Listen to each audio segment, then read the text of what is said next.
I respected to all the students and viewers of my channel Smart Math Solution. আমি আজকে তোমাদের সাথে PN Kumar আছি একটি ভেরি ইম্পর্টেন্ট প্রশ্ন নিয়ে নবম শ্রেণীর ছাত্রছাত্রীদের জন্য।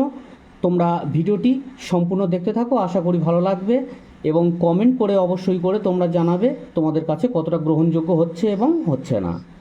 দেখো, একটি রম্বসের কর্ণদ্বয় 15 মিটার ও 20 মিটার, উহার পরিসীমা ও ক্ষেত্রফল নির্ণয় করো।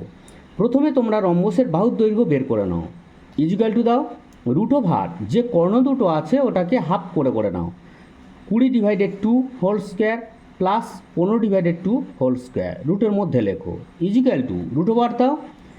এখানে 10 হোল স্কোয়ার, যেহেতু এখানে 20কে 2 দিয়ে ভাগ করা হয়েছে, প্লাস 15/2, এখানে হোল স্কোয়ার করলে 15 দুবার গুণ করো, 225 ডিভাইডেড 2 দুগুণে 4, রুটের মধ্যে লেখো, আবার রুট দাও, রুটের মধ্যে 4 লসাগু করো, এখানে 10 স্কোয়ার, 10 10কে 100, 100 সঙ্গে 4 গুণ করো 400, plus 225 equal to root over 625 যোগ করলে হয় 400 আর 225, 625 ডিভাইডেড 4 ইজিক্যাল টু রুট তুলে দাও, 625-এর বর্গমূল 25 ডিভাইডেড 4-এর বর্গমূল 2 মিটার। অতএব রম্বসের বাহুর দৈর্ঘ্য 25/2 মিটার। অতএব রম্বসের পরিসীমা সূত্র কি? 4 গুণিতক একটি বাহু 4 গুণিতক 25/2, কাটাকাটি করো, 2 দুগুণে 4, 2 25 দুগুণে 50 মিটার।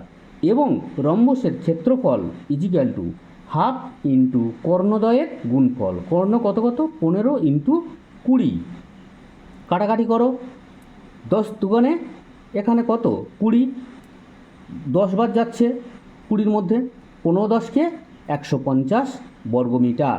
আজকের এই পর্যন্ত, আগামীকাল আবার দেখা হবে। ততক্ষণের জন্য তোমরা সবাই ভালো থেকো এবং সুস্থ থেকো, নিজেদের খেয়াল রেখো। ধন্যবাদ।